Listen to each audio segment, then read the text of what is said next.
Hello my dear students, I Dr. Garima Singh Kant welcomes you all to Pradis Education। तो बेटा आपका बहुत बहुत स्वागत है हमारे नए लॉन्च में जो कि है एग्जाम्पुर। तो आज हम एग्जाम्पुर में क्या करने वाले हैं? आज हम एग्जाम्पुर में कंटिन्यू करेंगे हमारा chapter which is sexual reproduction in flowering plants. और आज जो हम टॉपिक कवर करेंगे उसमें होगा हमारे पास कवर करने के लिए modes of pollination, pollen and pistil interaction, artificial hybridisation and double fertilisation. तो ये सारे ही टॉपिक्स बहुत इंपॉर्टेंट टॉपिक्स हैं।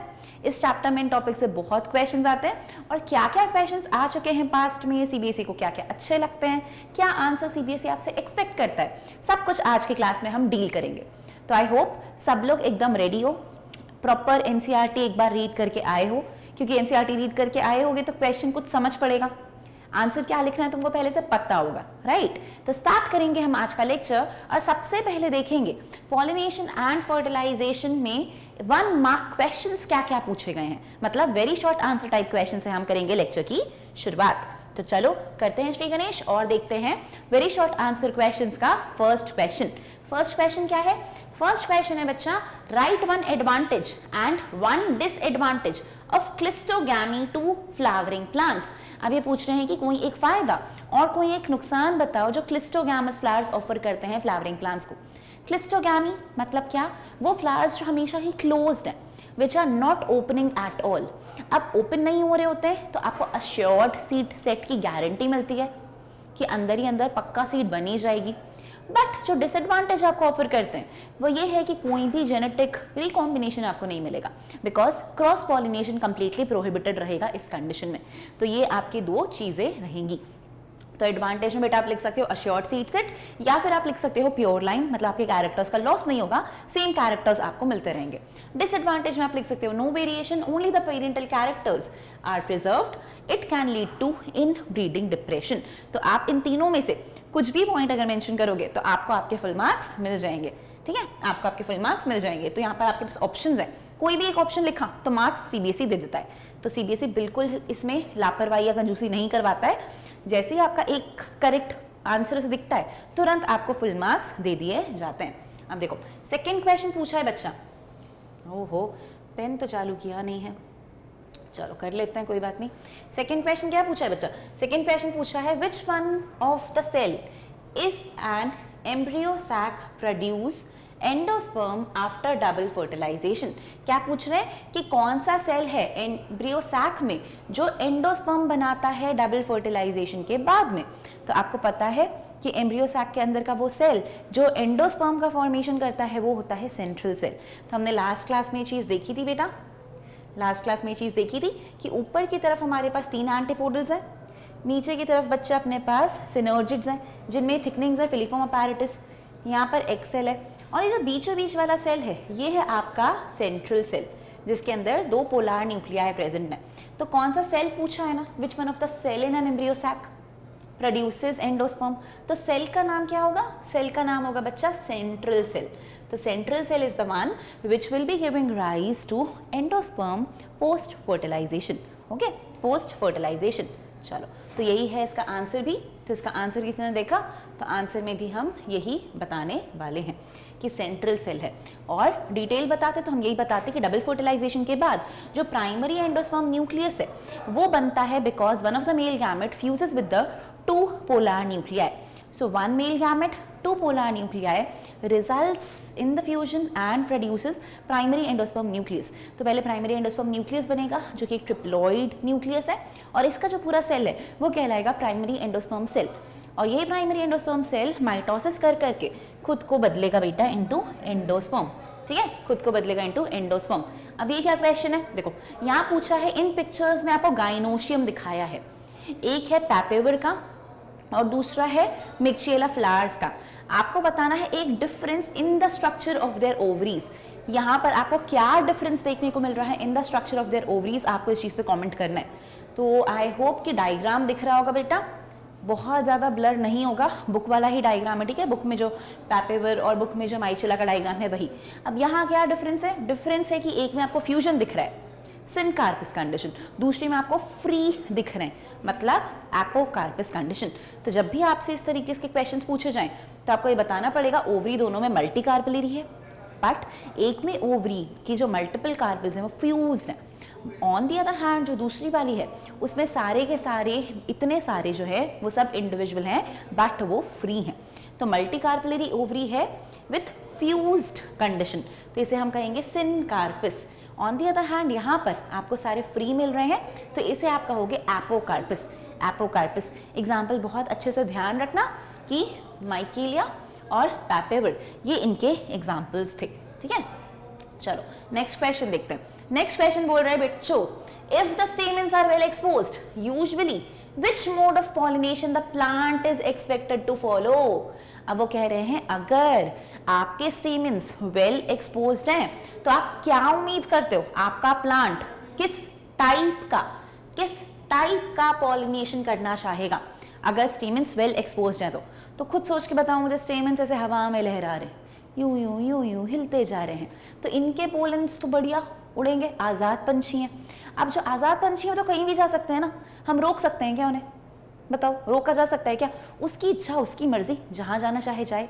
यही चीज़ होगी यहाँ पे भी, क्योंकि स्टेमेंस वेल एक्सपोज्ड हैं, एयर करेंट्स की हेल्प से, एनिमल्स की हेल्प से, इंसेक्ट्स की हेल्प से यहाँ वहाँ कहीं भी जा सकते हैं, which means there is a high probability of undergoing cross pollination. तो ये क्रॉस पॉलिनेशन कर सकते हैं बेहद ज़्यादा। तो यहाँ पर आप गिट्नोगैमी जीनोगैमी टाइप का पॉलिनेशन देख सकते हो, ठीक है। गिट्नोगैमी जीनोगैमी टाइप का पॉलिनेशन देख पाओगे। अब नेक्स्ट क्वेश्चन की मैं बात करूं बेटा तो नेक्स्ट क्वेश्चन है what is chiropterophily. What is chiropterophily. अब तुम लोगों ने टर्म नहीं सुना है, ठीक है, ये टर्म नहीं सुना है, बट हमारी बुक में लिखा है कि बैट्स भी पॉलिनेटर्स होते हैं, बैट्स भी पॉलिनेटर्स होते हैं। और जब पॉलिनेशन बैट्स की हेल्प से होता है ना, मतलब चमगादड़ की हेल्प से, तो उसे कहते हैं हम चिरोपेट्रोफिली। तो ये जो चिरोपेट्रोफिली है this is nothing but pollination with the help of bats, but pollination with the help of bats, ठीक है। तो ये चीज हमको यहाँ से पता चली। अब देखो नेक्स्ट देखते हैं अगर हम, तो write down one characteristic feature of a flowers of insect pollinated plant. तो इंसेक्ट पॉलिनेटेड प्लांट्स का कोई एक फीचर पूछा है, कोई एक, सिर्फ एक ही बताना है। अब एक ही बताना है तो सबसे बढ़िया क्या है कि उसके पास कलरफुल पेटल्स और सेपल्स होते हैं टू अट्रैक्ट इंसेक्ट। उसके अलावा उसके पास नेक्टर होता है उनको जूस देने के लिए, लाइक स्वीट जूस। तो नेक्टर आप बता सकते हो, आप उन्हें बता सकते हो कि इनके पास कलर्ड पेटल्स हैं, ब्यूटीफुल अट्रैक्टिव फ्लावर्स हैं, ठीक है। तो ये दोनों ही पॉइंट्स आप यहाँ पर मेंशन आउट कर सकते हो, ये दोनों ही पॉइंट्स यहाँ पर आप मेंशन आउट कर सकते हो। तो कलरफुल है, फ्रेगनेंट है और नेक्टर सिक्रीट करते हैं। So all these characters they have so that they can attract as many as insects as possible, ठीक है। अब यहाँ पर पूछा था, ओहो बेटा ये कह रहे हैं mode of pollination, type of pollination नहीं, क्योंकि मोड ऑफ पॉलिनेशन है और ऐसे लहरा रहा था हवा में, तो हवा में लहराएगा, इसीलिए आंसर विंड पॉलिनेशन है। तुमने देखा कितनी सिली सी चीज कर देते हैं अभी हम। क्वेश्चन ध्यान से पढ़ना भी कितना इंपॉर्टेंट है। क्या बोला है उन्हें कि मोड ऑफ पॉलिनेशन बताओ, विंड पॉलिनेटेड है, वाटर पॉलिनेटेड है, तो वेल एक्सपोज्ड है। तो वेल एक्सपोज स्टेमेंस होते ही उस कंडीशन में है जब आपको विंड की हेल्प से पॉलिनेशन कराना हो। तो विंड की हेल्प से पॉलिनेशन का फीचर है ये कि वेल एक्सपोज स्टेमेंस हो और फेदरी स्टिग्मा हो, ठीक है। माय बैड, फेदरी स्टिग्मा और वेल एक्सपोज्ड जो हमारा स्टेमेन है that is a characteristic property of wind pollinated flowers, that is anemophilous flowers. तो प्लीज इस बात को ध्यान रखना कि यहाँ पर विंड पॉलिनेशन लिखना था, ये नहीं लिखना था हमें कि किस तरीके का हो रहा है, मतलब टाइप नहीं लिखना था कि सेल्फ होगा कि क्रॉस पॉलिनेशन होगा। मोड ऑफ पॉलिनेशन पूछा था किसकी हेल्प से होगा। Okay, so I hope you have rectified the mistake और ये बात समझ गए हम यहाँ कि आंसर विंड पॉलिनेशन क्यों आ रहा है, विंड पॉलिनेशन क्यों आ रहा है। चलो इसी खुशी में बच्चा अब हम देखेंगे शॉर्ट आंसर टाइप क्वेश्चंस। तो very short answer type questions में हमने देखा कि 1 नंबर के लिए क्या लिखना है। शॉर्ट आंसर टाइप क्वेश्चंस में हम देखेंगे कि 2 मार्क्स के लिए क्या लिखना है, ठीक है, 2 मार्क्स के लिए। तो तुम देख रहे हो ना ये सीरीज कितनी हेल्पफुल है हमारे लिए। यही फर्जी सा क्वेश्चन हो सकता है हम गलत कराते, क्योंकि मैंने खुद एक बार में उस चीज को नोटिस नहीं करा कि क्वेश्चन एग्जैक्टली क्या पूछा। मैं वहां पे लिख आती अगर कि अरे गिट्नोगैमी या जीनोगैमी हो रहा है तो मेरा मार्क तो डिडक्ट हो ही जाता, मेरा मार्क तो डिडक्ट हो ही जाता। तो इसीलिए ये क्वेश्चन सॉल्विंग हमारे लिए इतना इंपॉर्टेंट रहेगा, क्योंकि हम यहाँ से समझ पाएंगे कि क्वेश्चन एग्जैक्टली पूछ क्या रहा है, हम उस एग्जैक्ट आंसर पे पहुंच पाएंगे। तो हमने 1 मार्क के क्वेश्चंस देख लिए बच्चों। इसी खुशी में क्या करेंगे, 2 मार्क के क्वेश्चंस की तरफ आगे बढ़ेंगे और देखेंगे हमारे शॉर्ट आंसर टाइप क्वेश्चंस। अब देखो शॉर्ट आंसर टाइप क्वेश्चन का पहला क्वेश्चन पूछ रहा है, name and explain the technique that can be used in developing improved crop varieties in plants bearing female flowers only। अब ये कह रहा है कि कोई एक ऐसी टेक्निक का नाम बताओ और उसको एक्सप्लेन करो जिसमें आप देखोगे कि हम इम्प्रूव्ड क्रॉप वेराइटीज बना सकते हैं उन प्लांट्स में जिनमें सिर्फ फीमेल फ्लावर्स आते हैं, सिर्फ फीमेल फ्लावर्स आते हैं। अब मुझे बताओ सिर्फ फीमेल फ्लावर्स अगर आते हैं तो आपको क्या करना पड़ेगा? आपको अगर अपनी पसंद का डिजायर्ड प्लांट चाहिए तो आपको आर्टिफिशियली हाइब्रिडाइज कराना होगा, आर्टिफिशियली पोलन वहां लाके लैंड कराना होगा। ठीक है, तो यहाँ पर हम आर्टिफिशियल हाइब्रिडाइजेशन कर सकते हैं। अगर हम आर्टिफिशियल हाइब्रिडाइजेशन करेंगे तो हम अपना डिजायर्ड पोलन यहाँ पर लाएंगे, ड्रॉप करेंगे, उसके बाद उसे एक बैग से कवर करेंगे बैगिंग वाली टेक्निक की तरह और उसको छोड़ देंगे ताकि वहां पर इंश्योर हो कि हाँ पॉलिनेशन हमने करा दिया है, अब फर्टिलाइजेशन हो सके। फर्टिलाइजेशन हो जाएगा, सीड बन जाएगी, हमारा काम डन है। अब इसीलिए हमने यहाँ पे लिखा है कि आर्टिफिशियल हाइब्रिडाइजेशन एक मेजर अप्रोच है ऑफ क्रॉप इंप्रूवमेंट प्रोग्राम, ताकि आप क्रॉप यील्ड इंप्रूव कर सको। इस मेथड में आपको डिजायर्ड पोलन ग्रेन्स लाने हैं और उनके थ्रू पॉलिनेशन कराना है। क्योंकि बच्चा फ्लावर हमारा यूनिसेक्सुअल है, ठीक है, ध्यान से सुनना, क्योंकि मेरा फ्लावर यूनिसेक्सुअल है विच मीन्स कि मेरे फ्लावर में सिर्फ फीमेल फ्लावर्स है, सिर्फ फीमेल फ्लावर्स हैं, तो मुझे इमैस्कुलेशन करने की जरूरत है ही नहीं। I don't need to do emasculation क्योंकि उसके पास तो पोलन ग्रेन्स है ही नहीं। So I don't want to do emasculation, stamen मुझे हटाने नहीं है। I have to do bagging alone, मुझे सिर्फ बैगिंग करना होगा। तो मुझे क्या करना है, पहले उसको बैक करके रखना है ताकि रैंडम पोलन वहां तक ना पहुंचे। उसके बाद जब वो मेच्योर हो जाए then I will be shedding my desired pollen grains on the stigma and I will be rebagging it I hope that is clear कि हम क्या कर रहे हैं, emasculation यहाँ नहीं कर रहे हैं because the flower contained only female flowers, the plant contained only female flower और सिर्फ female flower है तो stamen तो है ही नहीं, मुझे हटाने की जरूरत नहीं है। So emasculation is not needed. What is needed is bagging it in order to prevent some random pollen coming, and then when the stigma is mature, when it is receptive, bringing my desired pollens and dropping in there। और उसके बाद भी उसे दोबारा back करूंगी बेटा, क्योंकि risk नहीं लेना मुझे, अभी भी चांस रहेगा कि दूसरा आ सकता है, तो मुझे बिल्कुल रिस्क नहीं लेना है, इसीलिए मैं उसको रीबैक कर दूंगी। तो ये क्योंकि फीमेल फ्लावर था, बट्स को डायरेक्टली बैक करते हैं before the flower is open. जैसे ही स्टिग्मा रिसेप्टिव होता है, सूटेबल पोलन लाते हैं बच्चा, डस्ट करते हैं और पॉलिनेशन के लिए उसको बैक करके दोबारा से छोड़ देते हैं। तो आपको यहाँ पर बैगिंग और रीबैगिंग करनी है, इमैस्कुलेशन इस स्टेप में नहीं होगा, ठीक है, इस स्टेप में नहीं होगा। तो हमें पूरा प्रॉपर्ली मेंशन करना पड़ेगा because it's a 2 mark question. We have to write artificial hybridisation करना है, किस तरीके से करना है, that is also what we will be writing. चलो मूव ऑन करते हैं टू द नेक्स्ट क्वेश्चन। अब नेक्स्ट क्वेश्चन है, when are the non-flowering plants said to be homothallic and monoecious and heterothallic and dioecious? Give example of each। अब वो क्या कह रहे हैं, ऐसा कब होता है कि आप नॉन फ्लावरिंग प्लांट्स को मोनोशियस कहते हो या फिर आप उन्हें होमोथैलिक कहते हो। तो जब भी हम मोनोशियस या होमोथैलिक टर्म की बात करते हैं, we are talking about that we have only a single plant body, हमारे पास एक सिंगल प्लांट बॉडी है। उसी सिंगल प्लांट बॉडी में if we are able to get the male reproductive organ as well as the female reproductive organ, then we will call that plant body as a monoecious or a homothallic body। ठीक है, then we will call it as a monoecious or a homothallic body। कब, जब हमें एक single plant body में antheridium archegonium दोनों मिलता हो, राइट, एंथ्रीडियम आर्किगोनियम दोनों मिलता हो, तब हम उसको क्या कहेंगे, मोनोशियस या फिर होमोथैलिक।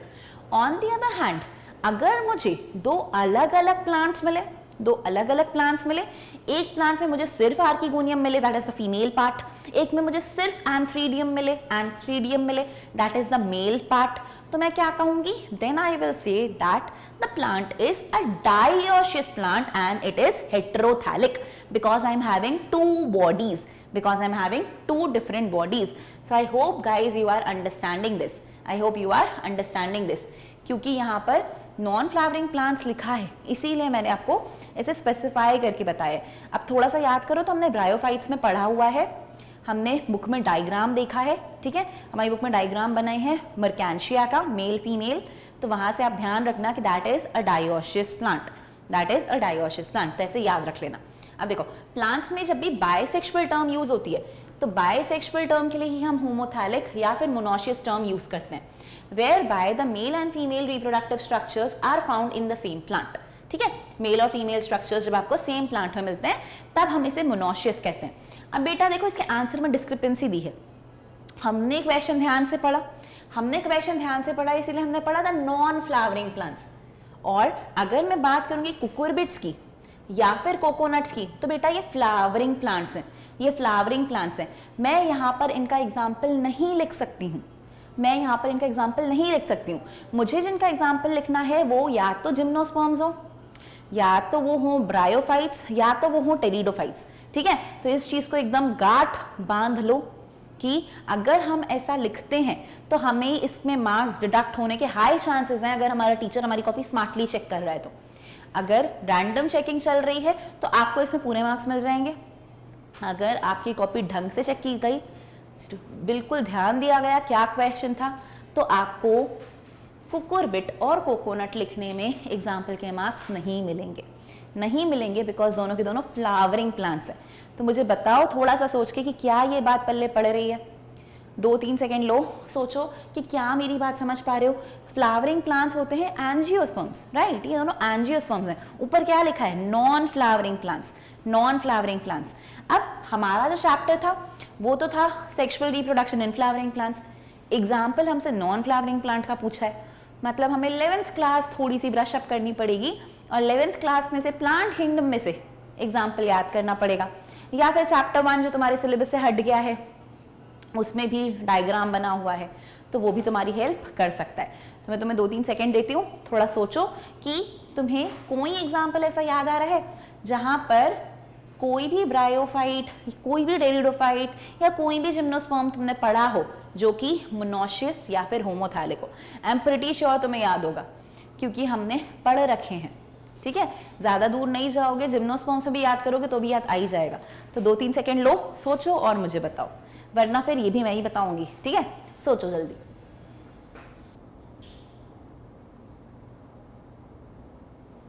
सोचा?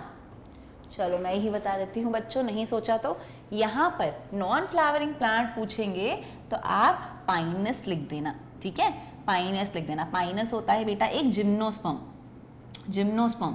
और अगर आप इन प्लांट्स का एग्जांपल लिखो कुकुरबिट और कोकोनट तो प्लीज स्पेसिफाई करना कि ये दोनों एंजियोस्पर्म्स हैं, मतलब फ्लावरिंग प्लांट्स हैं। तो यहाँ से आप पाइनस एक जिम्नोस्पर्म है विच इज अ मोनोशियस प्लांट, ये चीज भी याद कर लो, ठीक है, चीज भी याद कर लो। और यूनिसेक्सुअल की जब मैं बात करूंगी तो इसको हेट्रोथैलिक या डायोसियस कहते हैं। यहाँ पर मेल और फीमेल डिफरेंट प्लांट बॉडीज पे हैं। तो अगेन पपाया और डेट पाम मुझे नहीं लिखना चाहिए, क्यों नहीं लिखना चाहिए, क्योंकि ये एंजियोस्पर्म्स हैं, लिखना क्या चाहिए ऑन द अदर हैंड, लिखना चाहिए बेटा मुझे साइकस जो कि अगेन एक जिम्नो है, या फिर जिसका मैंने तुम्हें एग्जांपल बताया मर्कैंशिया, ठीक है, जो कि एक ब्रायोफाइट है। तो इस तरीके से अगर मैं आंसर लिखूं तब जाके मेरा आंसर 100% फुल प्रूफ रहेगा और उसमें मेरा कोई आधा नंबर डिडक्ट करने की भी नहीं सोच पाएगा, ठीक है, आधा नंबर डिडक्ट करने की भी नहीं सोच पाएगा। अब देखो नेक्स्ट क्वेश्चन है, explain the process of pollination in vallisneria. तो वैलिसिनेरिया में पॉलिनेशन कैसे होता है, हमने ये पूछा है। तो वैलिसिनेरिया याद करो, सबसे पहले तो वैलिसिनेरिया इज एन एक्वेटिक प्लांट, ठीक है, इट्स एन एक्वेटिक प्लांट। तो यहाँ पर पॉलिनेशन होने वाला है with the help of water. तो आप यहाँ पर हाइड्रोफिली ऑब्जर्व करोगे और उसमें भी आपको ये पता है कि जो फीमेल फ्लावर्स होते हैं वो लॉन्ग स्टॉक्स की हेल्प से सरफेस पे आ जाते हैं और मेल फ्लावर्स नीचे रहते हैं। So the male flowers will be liberating the male gametes and then the male gametes will be passively floating in water and they will be reaching the female flower. So this is exactly how pollination is happening in case of Vallisneria. तो देखो long stalks of female flowers, pollen is released on the surface of the water, pollen grains are carried passively by water currents and pollen reaches the stigma. तो ये 4 points हैं जिनको आपको elaborate करके लिखना है। चारों चीजें लिखोगे तो आधे आधे के हिसाब से 4 मार्क कंप्लीट हो जाएंगे। तो यहाँ पर डिटेल में लिखती मैं तो ऐसे ही लिखती, अचीव होता है वाटर के थ्रू। फीमेल फ्लावर्स जो हैं वो सरफेस तक पहुंचते हैं क्योंकि उनके पास लॉन्ग स्टॉक होती है। मेल फ्लावर्स या पोलन ग्रेन्स को रिलीज किया जाता है on the surface of water और इनको पैसिवली वाटर करेंट्स की हेल्प से कैरी करते हैं। कुछ इवेंचुअली जो फीमेल फ्लावर तक पहुंच जाते हैं वो स्टिग्मा पर लैंड करते हैं एंड पॉलिनेशन कंप्लीट हो पाता है। So this is exactly how vallisneria will be getting pollinated. तो बेटा आई एम होपफुल कि तुम लोग समझ पा रहे हो कि क्या क्वेश्चन है, हम कैसे आंसर लिख रहे हैं, किस क्वेश्चन में कितना लिख रहे हैं। ठीक है, so if you are finding it useful do not forget to like share and subscribe to our channel. और इसके अलावा भी जो बच्चे हमारे साथ पेड कस्टमर्स नहीं है या जो हमारे साथ लाइव क्लासेस में नहीं है, उन बच्चों को अगर लग रहा हो कि मैम ये सब कब पढ़ाया, ये सब तो मुझे आता ही नहीं है, ये सब बुक में कहाँ लिखा है, ये मैं कैसे समझूं, तो आप लोग भी बेटा हमारा पेड सब्सक्रिप्शन ले सकते हो। ठीक है, पेड सब्सक्रिप्शन हमारा बहुत नॉमिनल है, वैसे 30,000 हमारी ईयरली फीस है, बट आप अगर हमारा कूपन कोड यूज करोगे pradis_10 तो आपको हमारा ईयरली पैकेज सिर्फ 8,999 रुपीज़ में मिल जाएगा, जिसमें आपको सारी इंटरैक्टिव डाउट क्लासेस मिलेंगी। आपको जो भी डाउट है आप लाइव टीचिंग के टाइम अपने टीचर से उसी वक्त क्लियर आउट करवा सकते हो, क्योंकि वहाँ पर आपको बोलने का मौका मिलता है। ठीक है, तो वहाँ पर आप मुंह से बोलकर अपने डाउट्स क्लैरिफाई करा पाओगे। तो अगर ऐसा कुछ भी लगे किसी को कि नहीं क्वेश्चन आंसर्स तो ठीक है, मुझे तो कॉन्सेप्ट ही नहीं आता, तो वो बिल्कुल पेड सब्सक्रिप्शन के लिए जा सकता है। ये बात क्लियर है बेटा? चलो अब नेक्स्ट क्वेश्चन देखते हैं। नेक्स्ट क्वेश्चन है you are conducting artificial hybridisation on papaya and potato. ठीक है, you are conducting artificial hybridisation on papaya and potato, which one of them would require the step of emasculation and why? However, for both you will see the use of the process bagging. Justify giving one reason. अब देखो कितना smart question, कितना smart. Smartness का मतलब level पर। Question में लिखा है कि पोटैटो है और पपाया है, दोनों में आपको क्या करना है? आर्टिफिशियल हाइब्रिडाइजेशन करना है। किसमें आपको जरूरत पड़ेगी इमैस्कुलेट करने की और किसमें नहीं पड़ेगी? अब ये कब बता पाओगे? जब ये पता होगा कि इनमें से कौन मोनोशियस और कौन डायोशियस है। और तुम्हें पता है कि जो तुम्हारा पपाया था, अभी पढ़ा था हमने पिछले ही क्वेश्चन में, कि जो तुम्हारा पपाया था डेट पाम के साथ, ये कैसा होता है? ये होता है डाइओशियस। मतलब पपाया में फीमेल फ्लावर अलग, मेल फ्लावर अलग आते हैं। तो फीमेल फ्लावर अलग है तो इमैस्कुलेट करना ही नहीं पड़ेगा, जबकि जो पोटैटो है वो थोड़ा सा मॉर्फोलॉजी याद करके देखो 11th क्लास की, बिलोंग करता है सोलेनेसी फैमिली को। और सोलेनेसी फैमिली में हमें जो फ्लावर्स मिल रहे हैं वो मिल रहे हैं बाइसेक्सुअल टाइप के, तो वहाँ मुझे इमैस्कुलेट करना पड़ेगा बच्चों, वहाँ मुझे इमैस्कुलेट करना पड़ेगा। तो क्योंकि पोटैटो के फ्लावर्स में मेल और फीमेल दोनों रिप्रोडक्टिव पार्ट्स होते हैं, सेम फ्लावर में बाइसेक्सुअल फ्लावर्स होते हैं, तो इसीलिए यहाँ पर मेरे लिए कंपलसरी है कि मैं इमैस्कुलेट करूँ, मतलब उसमें से स्टेमन्स को रिमूव कराऊँ। ऑन द अदर हैंड जो मेरा पपाया है उसमें मुझे वो कराने की ज़रूरत नहीं पड़ेगी। और अगला पार्ट क्या पूछा है कि बैगिंग क्यों करानी है? भाई बैगिंग तो इसीलिए करानी है क्योंकि अनडिजायर्ड पोलन नहीं आना चाहिए। मेरी पसंद का पोलन मैं वहाँ पर डालूं तो मेरी पसंद के पोलन के अलावा उसको डिस्टर्ब करने के लिए कोई दूसरा पोलन नहीं आना चाहिए। मैं बिल्कुल नहीं चांस लेना चाहती हूँ कि कोई और पोलन उसको आकर फर्टिलाइज कर दे। So I want to prevent other pollens from coming to the stigma. That is why I am compulsorily doing bagging in both of them. Is that clear? सोचो मुझे बताओ, is that clear? ठीक है, तो देखो detailed answer लिखते तो ऐसे ही लिखते, emasculation है removal of anthers from the flower bud before the anther dehisces to avoid self-pollination in flowers. Potato requires emasculation added as it bears bisexual flowers. Papaya bears unisexual flowers, hence there is no need for emasculation. However, bagging is the process of covering the flower bearing stigmas with a bag of suitable size, generally made of butter paper. Both of them will require bagging process to prevent contamination of their stigmas with unwanted pollen. Emasculation bagging ensure female flower is completely protected from contamination. इस तरीके से हम answer को proper thorough English words में लिख सकते हैं। अगर आपसे इतनी प्रॉपर इंग्लिश में आंसर्स नहीं लिखे जाएं, ठीक है, इतनी प्रॉपर थरो इंग्लिश में आंसर्स नहीं लिखे जाएं, तो आप इतना भी अगर लिख देते हो तो भी बोर्ड एग्जाम्स में आपको फुल मार्क्स मिलते हैं। ठीक है, तो भी बोर्ड एग्जाम में आपको फुल मार्क्स मिलते हैं क्योंकि आपने मेन वर्ड्स पिक कर लिए। तो किसी की इंग्लिश बहुत एक्सेप्शनली अच्छी है, ग्रामर बहुत अच्छी है, तो वो अच्छे अच्छे स्टेटमेंट्स अगर लिख पा रहा है देन गो फॉर इट। अगर आपको लग रहा है कि नहीं मैं पता नहीं क्या लिखने जाता हूँ और वो क्या निकल के आता है, तो बेटा इतनी रिस्क ही नहीं लें, तो फिर हम सिर्फ अपने कीवर्ड्स वाले आंसर्स लिखें। मैक्सिमम अगर गया टीचर तो आधा नंबर काटेगा, बट बाकी सारे आपको दे देगा। तो कहानी का मतलब बदल जाए, बातों का मतलब बदल जाए हमारी इंग्लिश के चलते, ऐसा रिस्क हम ले ही ना, ठीक है, ऐसा रिस्क हम ले ही ना। चलो नेक्स्ट क्वेश्चन देखते हैं। नेक्स्ट क्वेश्चन है gynoecium of a flower may be apocarpous or syncarpous, explain with the help of an example each. ठीक है, सो वी नो कि दोनों ही कंडीशंस तब आएंगी when the ovary is multicarpellary. हाँ, तो क्या होना चाहिए, मल्टी कार्पिलरी ओवरी होनी चाहिए। तो जब तक मल्टी कार्पिलरी गाइनोशियम नहीं होगा, मतलब मल्टीपल कार्पल्स नहीं होंगे, तब तक तो ये बात आएगी नहीं कि वो सिनकार्पस है या एपोकार्पस है।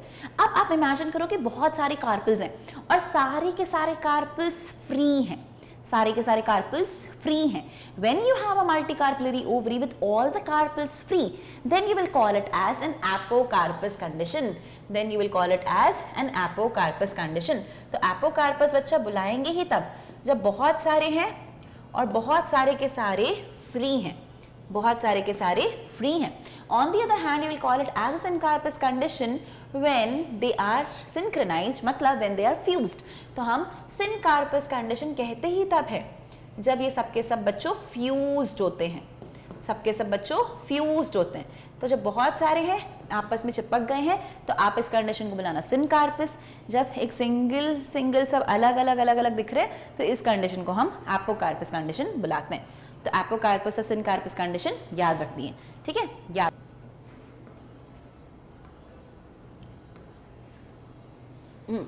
तो बेटा देखो फिर क्या बात हो रही है, बात हो रही है देखो अगर कार्पल्स फ्री हैं तो कंडीशन कहलाएगी एपोकार्पस, माइकीलिया में होता है। कार्पल्स अगर फ्यूज्ड हैं तो कंडीशन कहलाती है सिनकार्पस यानी पैपिविर में होता है। तो अगर हम चाहते हैं तो हम इसको इतना भी लिख देते हैं कि फ्री और एग्जाम्पल, फ्यूज्ड और एग्जाम्पल, तो हमें हमारे मार्क्स मिल जाते हैं। आप चाहो तो उसको एलैबोरेट करके लिख सकते हो कि गाइनोशियम फीमेल रिप्रोडक्टिव पार्ट होता है फ्लावर का। गाइनोशियम में अगर मल्टीपल डिस्टिंक्ट फ्री यानी अनफ्यूज्ड कार्पल्स हैं तो आप इसे एपोकार्पस कंडीशन बुलाओगे, जैसे कि स्ट्रॉबेरी में, बटर कप में है। या फिर गाइनोशियम में अगर मल्टीपल कार्पल्स हैं जो fused into a single structure तो आप इसे सिनकार्पस कंडीशन बुलाओगे, जैसे कि ट्यूलिप और दूसरे फ्लावर्स में है। तो बुक के एग्जांपल्स याद रख लेना, ज़्यादा इजी है, माइकेलिया और पैपिवर, ठीक है, बिना ज़्यादा अपने आप को कंफ्यूज करे बुक के 2 बेसिक एग्जांपल्स याद करते हुए चलेंगे। चलो हाँ, तो बच्चा ये क्या है, ये वही है हमारा ऑफर प्राइस जो मैं आपको अभी बता रही थी कि आप चाहें अभी तो 9999 में हमारा ऑफर प्राइस की हेल्प से आपका पैकेज ले सकते हैं। तो देखो प्राइस रिवाइज हो गया है, 8999 से 9999 हो गया, तो जल्दी लेते जाओ, price day by day hike हो रहा है, ठीक है। और क्योंकि क्वालिटी एजुकेशन तुम जानते हो फ्री में नहीं दी जा सकती, जितना हो पाएगा यूट्यूब पे हम उतना केटर कर सकते हैं, बट सब कुछ नहीं पढ़ा सकते ना, उसके लिए आपको हमारे साथ यहाँ जुड़ना होगा।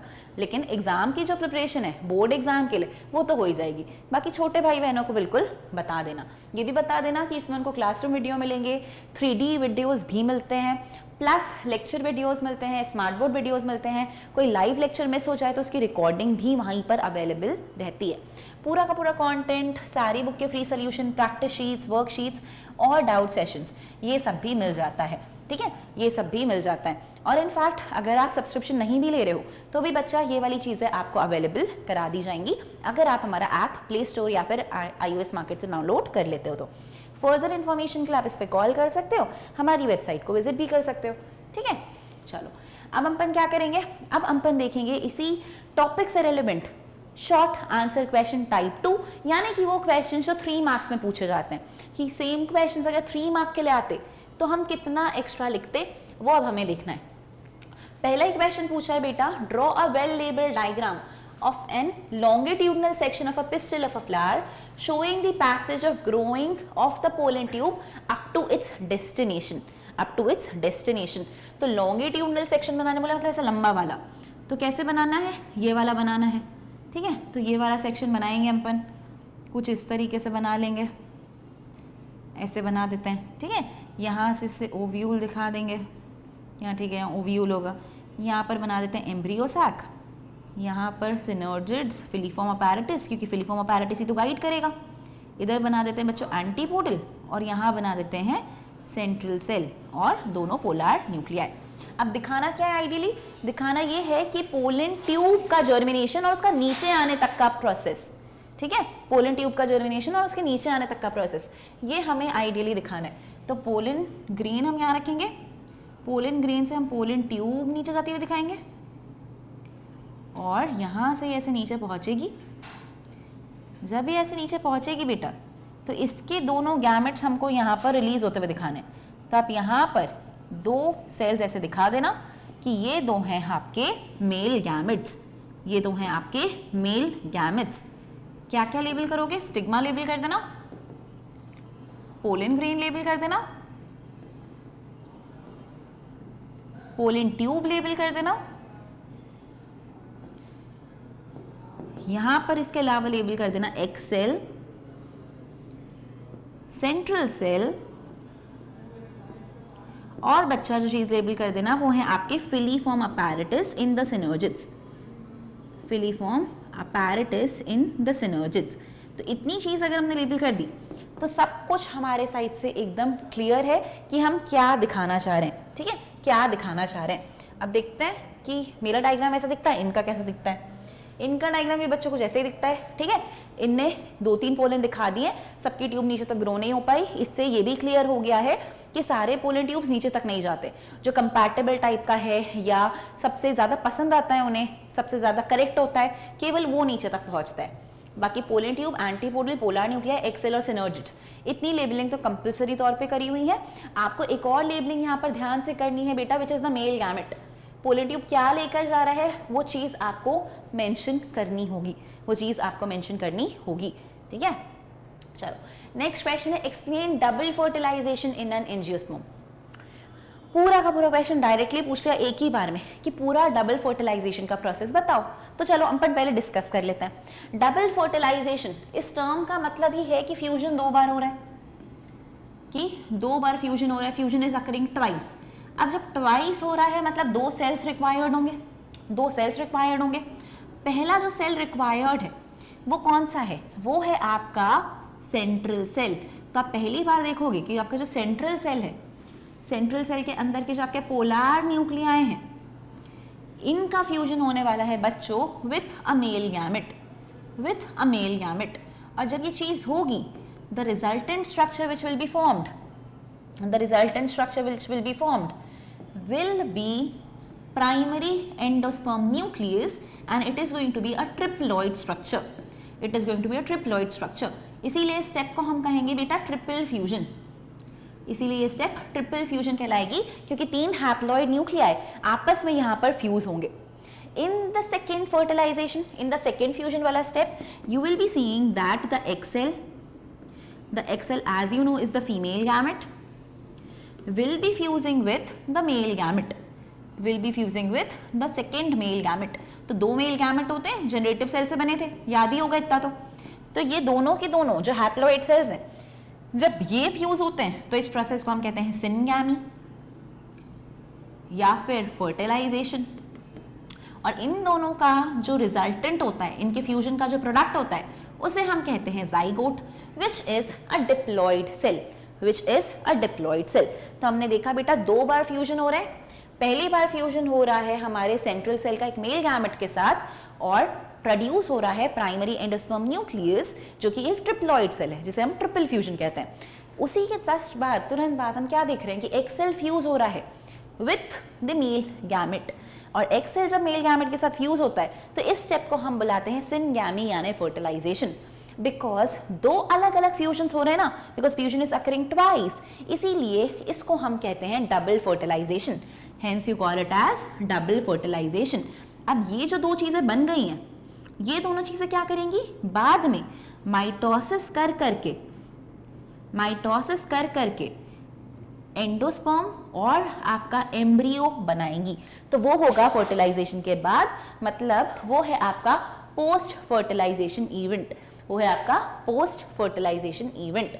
अब देख लेते हैं इसका आइडियल आंसर क्या लिखना है बच्चा। स्टेप तो मैंने आपको समझा दिया, ठीक है। तो अब ये भी समझ गए हो कैरेक्टरिस्टिक है ये फ्लावरिंग प्लांट्स का, इस प्रोसेस में जो 2 स्पर्म न्यूक्लियाई हैं यानी 2 मेल गैमेट्स हैं, उनमें से एक न्यूक्लियस एग न्यूक्लियस के साथ फ्यूज करके जाइगोट बनाएगा।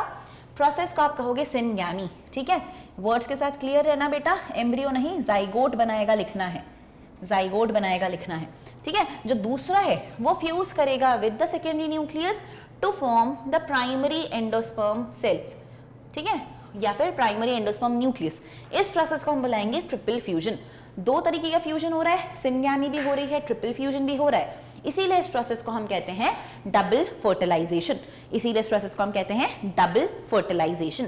सो आई होप डबल फर्टिलाइजेशन क्या है, क्यों है, ये हम सबको क्लियर है। अभी भी इसमें कोई डाउट है, कुछ भी प्रॉब्लम रह गई है तो प्लीज मुझे अभी भी बता दो।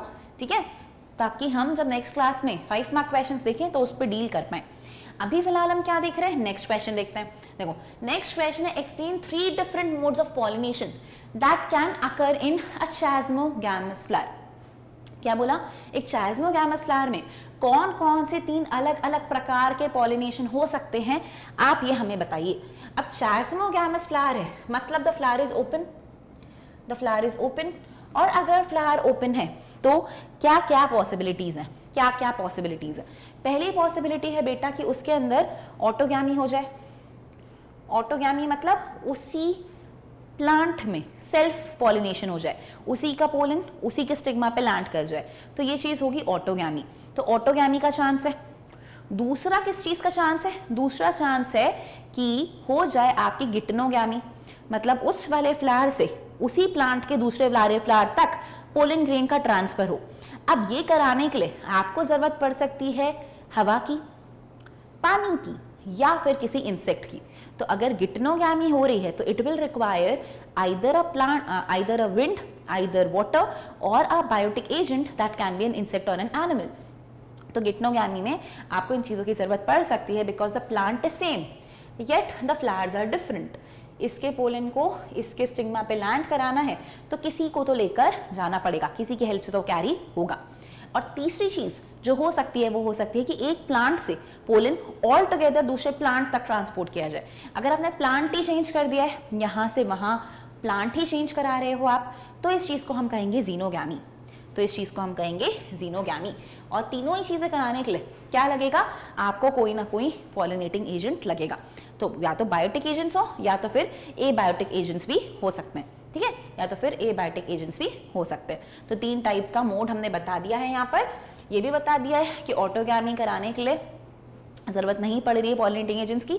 अगर हमें गिटनोगैमी या जीनोगैमी करानी है तो फिर हो सकता है कि हमें एनीमोफिली करानी पड़े, मतलब विंड की हेल्प लेनी पड़े, हाइड्रोफिली करानी पड़े, या फिर ये भी हो सकता है कि हमें इंसेक्ट्स की हेल्प लेनी पड़े। तो ये चीज भी आप ध्यान रखना। अब देखो नेक्स्ट है हमारा, how does a bisexual flower ensures cross pollination. Explain करना है हमें से कि अगर एक बाइसेक्सुअल फ्लावर है तो इसमें क्रॉस पॉलिनेशन कैसे होगा, ये कैसे इंश्योर करेगा कि क्रॉस पॉलिनेशन ही करे।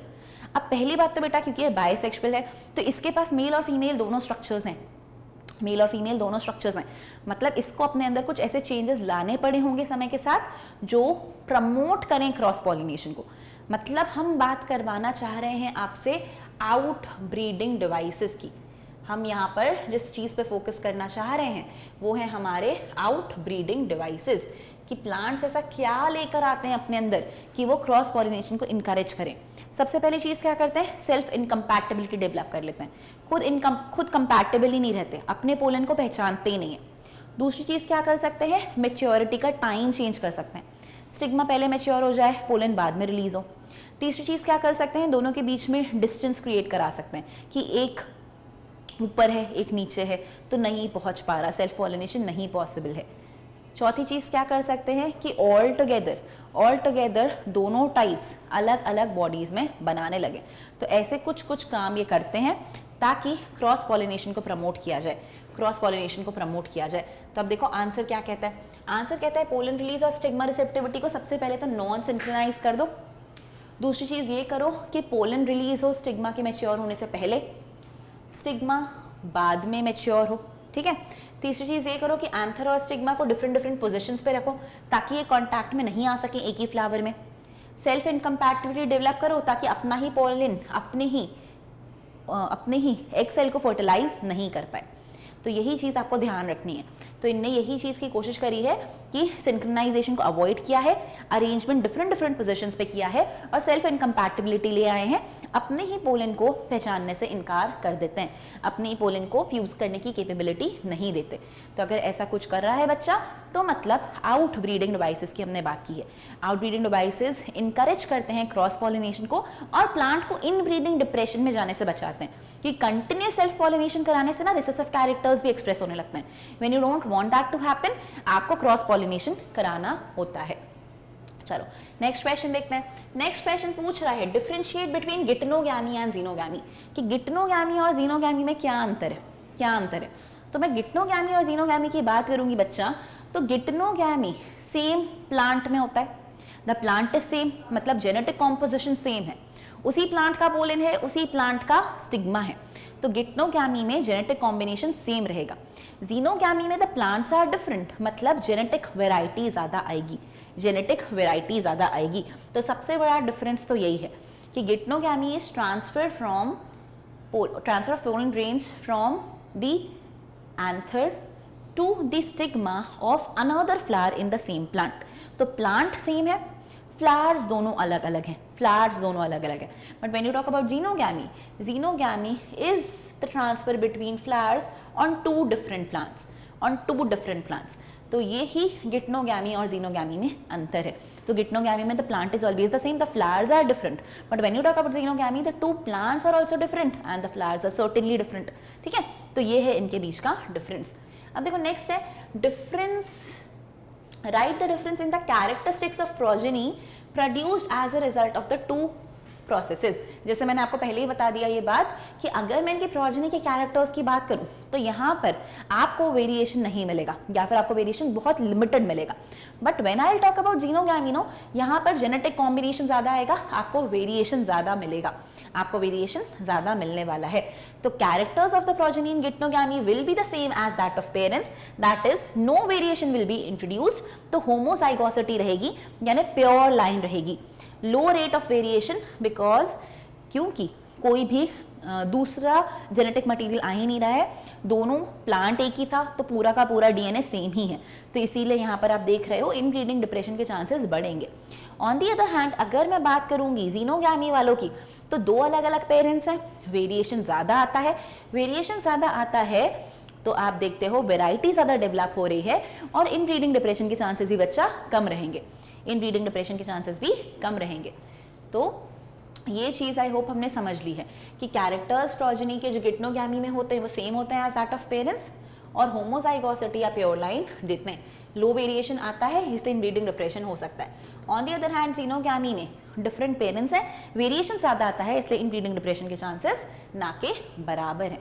अब देखो नेक्स्ट क्वेश्चन पूछ रहा है what are the benefits of choosing a dioecious plant species for plant breeding experiment, कि क्या फायदे हैं डाइओशियस प्लांट की स्पीशीज को चूज करने में प्लांट ब्रीडिंग एक्सपेरिमेंट्स में। फायदे ये है भाई, इमैस्कुलेशन नहीं करना पड़ेगा, तो एक स्टेप कम हो जाएगी, इमैस्कुलेशन नहीं करना है, सीधे फीमेल फ्लावर्स को लेकर बैगिंग, पोलन डस्टिंग, रीबैगिंग करा सकते हैं। नेक्स्ट में पूछा है how would you proceed to cross pollinate a monoecious flower, और मोनोशियस फ्लावर को क्रॉस पॉलिनेट करने के लिए क्या करेंगे, तो यहाँ आपको करना पड़ेगा कि when the flower is closed, it's in a bud stage, remove the stamens, emasculate it and then bag it again जब तक वो मैच्योर नहीं हो जाता, then dust the pollens and rebag it। तो आपको यही सेम चीज बेटा दोबारा बतानी है। तो वहां पर सेल्फ पॉलिनेशन अवॉइड हो सकता है, इमैस्कुलेशन की जरूरत नहीं है। यहाँ पर आपको इमैस्कुलेशन भी करनी है, फिर बैगिंग भी, फिर पोलन डस्ट करना है और फिर रीबैगिंग करनी है। ठीक है, तो इस तरीके के आप आंसर्स इनको बताओगे। तो आपने कहीं ना कहीं बच्चा नोटिस भी कर लिया होगा कि इमैस्कुलेशन, बैगिंग पे या आर्टिफिशियल हाइब्रिडाइजेशन पे क्वेश्चंस काफी पूछे जा रहे हैं, है ना। अब देखो नेक्स्ट क्वेश्चन है can a plant flowering in Mumbai be pollinated with pollen grains of the same species growing in New Delhi, provide explanation to your answer. तो मुंबई और दिल्ली के आजू बाजू है, दूर है ना, बट क्या मैं ऐसा कर सकती हूँ? So the answer is yes, I can do it. It depends कि मैंने उसके पोलेंस को प्रिजर्व करके रखा है क्या। अगर मैंने उसके पोलेंस को प्रिजर्व करके रखा है क्रायो प्रिजर्वेशन में, तो मैं उसको लेकर आ सकती हूँ यहाँ और फिर डस्ट करा सकती हूँ। या फिर कुछ ऐसे प्लांट्स भी होते हैं जिनके पोलन ग्रेन्स की वायबिलिटी काफ़ी होती है, जैसे रोजेसी फैमिली के, लेग्यूमिनेसी फैमिली के, तो इनका तो हमें पता है कि वायबिलिटी ऑलरेडी ज़्यादा है, तो इसीलिए वो मरेगा नहीं और मैं ये चीज़ करा पाऊंगी। ठीक है, तो आर्टिफिशियल पॉलिनेशन से मैं ये चीज़ करवा सकती हूँ। अब draw a diagram of a pistil where pollination has successfully occurred. Label the parts involved in reaching the male gametes to the desired destination. तो अभी जो डायग्राम बनाया था बेटा मैंने, सेम ही डायग्राम यहाँ पे बनेगा, वही सेम चीज़ आपको बनानी है। इस तरीके से एलएस, ऐसे आपका एम्ब्रियो सैक, ऐसे अंदर एंटीपोडल, इधर ये, और क्या बताया था इनने आपको, क्या हो चुका है उसमें, पॉलिनेशन हो चुका है। ठीक है, तो पॉलिनेशन हो चुका है, मतलब आपको पोलन ग्रेन बनाना है, इस तरीके से पोलन ट्यूब नीचे ले जानी है, यहाँ पर स्पर्म न्यूक्लियाई या फिर पोलन मेल गैमेट्स को पहुंचा देना है, और बस इन पार्ट्स को लेबल कर देना है कि स्टिग्मा है, पोलन ट्यूब है, सिनर्जिड फिलीफॉर्म अपैरेटस है, ये माइक्रोपाइल वाला एंड होगा, इसीलिए यहाँ से एंट्री ले पाए थे। इतना आप इन्हें बता देना। तो देखो यहाँ पे इन्होंने यही कहा कि ये पॉसिबल है आर्टिफिशियल हाइब्रिडाइजेशन से, कि हम आर्टिफिशियली इसको इंट्रोड्यूस करा सकते हैं, तो ये चीज़ पॉसिबल रहेगी। इतनी चीज़ हमें ध्यान रखनी है। अब नेक्स्ट क्वेश्चन है, explain the process of pollination in Vallisneria, how is it different from water lily which is also an aquatic plant. तो first part of the answer तो हम डील कर चुके हैं कि लॉन्ग स्टॉक है, वाटर के ऊपर है, मेल गैमेट्स रिलीज होते हैं, वाटर से पैसिवली फ्लोट करके सरफेस तक पहुंचते हैं, और फिर मेल और फीमेल गैमेट का फ्यूजन हो सकता है इनसाइड वाटर। अब बात कर रहे हैं वाटर लिली की, तुम लोग ध्यान रखना वाटर लिली का पूरा फ्लावर वाटर के सरफेस पे, तो अगर पूरा ही फ्लावर वाटर के सरफेस पे है तो मतलब उसका स्टिग्मा स्टाइल ओवरी भी ऊपर है, उसके स्टेमेन भी ऊपर है, इसीलिए यहाँ पर जो पॉलिनेशन हो रहा होता है that is happening with the help of insects, तो इनको वाटर की जरूरत नहीं है फॉर पॉलिनेटिंग, तो यहाँ पर वाटर का कोई रोल नहीं होता इन पॉलिनेशन। तो वाटर लिली में पॉलिनेशन होता है with the help of either a wind और द इंसेक्ट। फीमेल फ्लावर्स ऊपर रहते हैं वाटर के सरफेस पे, इसीलिए वो ऐसे पॉलिनेट हो पाते हैं। ठीक है, तो यहाँ पर हवा हेल्प कर सकती है या फिर कीड़े हेल्प कर सकते हैं, वाटर से पॉलिनेशन नहीं हो रहा होता है, so on that note my dear children, हमने देख लिए हैं इस टॉपिक के, पॉलिनेशन और फर्टिलाइजेशन टॉपिक के very short answer questions for 2 marks as well as for 3 marks. तो इसी के साथ हमारा 1 मार्कर, 2 मार्कर, 3 मार्कर वाला सेगमेंट बचा हुआ है कंप्लीट। अब नेक्स्ट लेक्चर में हम क्या देखने वाले हैं, नेक्स्ट लेक्चर में हम देखेंगे 5 मार्क क्वेश्चंस। तो बने रहना एग्जाम्पल सीरीज में, हर चैप्टर को टॉपिक बाय टॉपिक सेग्रीगेट करके अपन पूरा थरली कंप्लीट करेंगे इन अ 360 डिग्री मैनर, ताकि कोई भी क्वेश्चन जो ऑलरेडी आ चुका है, सैम्पल पेपर्स में है, सीबीएसई की मार्किंग स्कीम में है, वो हमसे मिस ना हो जाए। ठीक है, सब कुछ करेंगे हम, साथ में करेंगे पढ़ाई, साथ में टारगेट करेंगे बोर्ड एग्जाम्स में 70 on 70। ठीक है, तो चलो इसी खुशी में चैनल को लाइक, शेयर एंड सब्सक्राइब करना मत भूलना। वीडियो पसंद आएगा अपने दोस्तों को बताना, ताकि उनका भी फायदा हो सके, तुम्हारा उसमें कोई घाटा नहीं होने वाला है। ठीक है, तो इसीलिए उनको बताते रहना। और बाकी क्या कर सकते हो, हमें फेसबुक, इंस्टाग्राम, ट्विटर, इन सब पे फॉलो कर सकते हो, वेबसाइट चेक ऑन कर सकते हो, वेबसाइट पे आपको वर्कशीट्स वगैरह मिल जाती हैं, उन्हें डाउनलोड करके प्रैक्टिस भी कर सकते हो क्वेश्चंस की। प्लस कोई और इन्फॉर्मेशन चाहिए तो इस फोन नंबर पे आप हमें कॉन्टैक्ट कर सकते हैं। So I'll see you in the next lecture with the 5 mark questions on the topic pollination and fertilization. Till the time, thank you so much. Take care all of you. Thank you.